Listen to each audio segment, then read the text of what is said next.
अमृता पाने की लालसा में उसने अपनी आत्मा को त्याग दिया और मोम की पट्टियों से खुद को बांध लिया, पर इसकी कीमत बहुत भारी थी। स्थानीय आदिवासियों ने उसे श्राप दिया कि वह कभी भी अमेज़न के जंगलों से बाहर नहीं निकल पाएगा। सदियों बीतते बीतते उसका शरीर सड़ गया और आत्मा तक जंगल की रहस्यमयी शक्तियों से दूषित हो गई। उस श्राप से छुटकारा पाने का एकमात्र उपाय था उस मून टेम्पल को खोजना जो दलदलों की गहराई में छिपा हुआ है। कहा जाता है कि हर 7वीं पूर्णिमा की रात मंदिर में खड़ा मरा हुआ पेड़ फिर से जीवित होता है और एक चमकदार जादुई फूल खिलाता है। इस फूल को खाने से बीमार शरीर फिर से स्वस्थ हो जाता है, हड्डियों पर मांस आ जाता है, यहाँ तक कि मृत्यु तुल्य रोग भी मिट जाते हैं। हजारों वर्षों से कई लोग इस फूल की तलाश में निकल चुके हैं। उनमें से एक था स्पेन का बहादुर योद्धा रोलर अग्रे, जिसकी बेटी एक लालाज बीमारी से जूझ रही थी और उसके पास वक्त बहुत कम था। अग्रे ने बेटी से वादा किया कि वह अमेज़न से टीयर्स ऑफ द मून लाकर उसे फिर से भागते हंसते देखेगा। इस विश्वास के सहारे वह अपने भरोसेमंद साथी फ्रैंक और एक खोजी दल के साथ समुद्र पार कर अमेज़न पहुंचा, परंतु अमेज़न की उलझी हुई नदियों में उनकी नाव फंस गई। जंगल के खतरे जानलेवा थे, मगर दल के इरादे मजबूत फ्रैंक ने पूरी अमेज़न नदी प्रणाली का नक्शा तैयार कर डाला, लेकिन फिर भी उन्हें मून टेम्पल का कोई सुराग नहीं मिला। एक कर साथी मारे गए, लेकिन अगेरे ने हार नहीं मानी। जब वह थक कर जमीन पर गिरा तो मून ट्री के रक्षकों को उसकी दृढ़ता पर दया आई। उन्होंने बचे हुए लोगों को पवित्र फूल से ठीक कर दिया, पर अगेरे अब अधीर हो चुका था। उसने आदिवासी सरदार से मंदिर की जगह बताने वाला पवित्र अवशेष मांग लिया और इंकार पर सरदार को जान से मार दिया। सरदार की बेटी वह पवित्र वस्तु लेकर भागने लगी, पर अगर ने उसका रास्ता रोक लिया। फ्रैंक ने दोस्त को रोकने की कोशिश की, लेकिन अगर ने उसे विश्वासघाती मानकर हमला कर दिया और उसे गंभीर रूप से घायल कर दिया। जब अग्रे और उसके लोग गांव को लूटने और जलाने लगे तो मरते हुए सरदार ने उन सभी को श्राप दे डाला, तुम सब कभी भी अमेज़न छोड़ नहीं पाओगे। लेकिन पवित्र फूल खा लेने के कारण वे सब अमर हो चुके थे। अब अग्रे रोज फ्रैंक को मारने की कोशिश करता। फ्रैंक ने तंग आकर एक गहरा गड्ढा खोदा और चालाकी से उन्हें उसमें गिरा दिया। जंगल की बेलों ने उन्हें जकड़ लिया और मूर्तियों में सील कर दिया। सदियों बीते वे राक्षस बन गए। फ्रैंक ने वहीं एक छोटा कस्बा बसा लिया और लालूना रोटा नामक एक नौका तैयार की ताकि वह हर नदी में जाकर मंदिर को ढूंढ सके, पर बिना उस पवित्र वस्तु के वह असफल रहा। हार मानकर वह अमेज़न में एक ब्लैक टूर गाइड बन गया। एक दिन एक ब्रिटिश महिला लिली उसके पास आई, जो टीयर्स ऑफ द मून की तलाश में थी। वह फ्रैंक द्वारा बनाई गई सैकड़ों साल पुरानी नक्शा लिए हुए थी। पहले तो फ्रैंक हंसा उसे, यह सब एक झूठा मिथक लगा, पर तभी उसकी नजर लिली के गले में टंगी वहीं पवित्र वस्तु पर पड़ी। तुरंत उसने अपना मन बदला और कहा, सिर्फ मैं ही तुम्हें वहां ले जा सकता हूं। जैसे ही वे प्रस्थान की तैयारी कर रहे थे, एक विशाल जर्मन पनडुब्बी सामने आई। जर्मन प्रिंस भी उस फूल की ताकत से एक अमर सेना बनाना चाहता था ताकि दुनिया पर राज किया जा सके। लिली ने पवित्र वस्तु पहले ही हासिल कर ली थी, इसलिए प्रिंस ने फ्रैंक की नाव पर हमला कर दिया। फ्रैंक ने जान बचाने के लिए एक साहसी कदम उठाया। वह नौका को हवा में उछालकर बम से बचा ले गया। पानी में एक लटकती केबल पनडुब्बी में उलझ गई और वह वहीं फंस गई। अब प्रिंस को लगा कि लिली को पकड़ने का काम जल्दी नहीं होगा।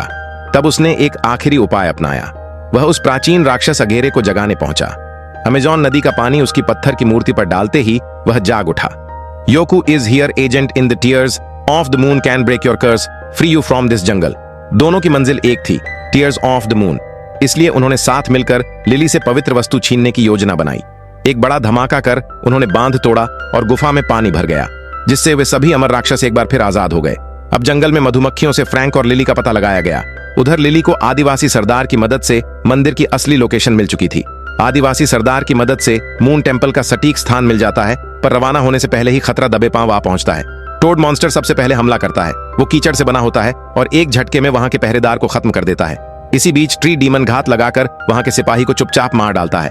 अगेरे, जो अब इंसान नहीं रहा बल्कि मसालों और सांपों से बना हुआ राक्षस बन चुका है, बिना किसी डर के सीधे आदिवासी गांव में आ धमकता है। एक योद्धा उस पर वार करता है, मगर हैरानी तब होती है जब उसकी चोट से नीली सांप निकलकर उस आदमी को खत्म कर देती है। फ्रैंक और उसके साथी को भी रास्ते में रोक लिया जाता है। लग रहा था सब कुछ खत्म होने वाला है, लेकिन तभी बाकी आदिवासी बहादुरी से हमला करते हैं, जिससे फ्रैंक और उसका साथी किसी तरह भागने का मौका पाते हैं।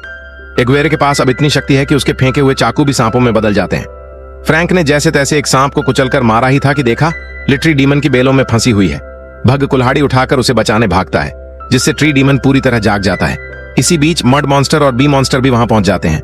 मानव योद्धा उनके सामने टिक नहीं पाते और एक एक कर मारे जाते हैं। लिली जान बचाने के लिए मशाल उठाती है और फ्रैंक की मदद से मड मॉन्स्टर को जला देती है, जिससे उसका पानी सूख कर वह खत्म हो जाता है। मगर बी मॉन्स्टर उससे सेक्रेड रेलिक छीनकर एगियर को दे देता है। अब ट्री डीमन एगियर को उठाकर ऊपर ले जाता है। वह भागने को तैयार है। फ्रैंक पीछा करता है, लेकिन एक जर्मन तलवार उसके सीने को चीर देती है।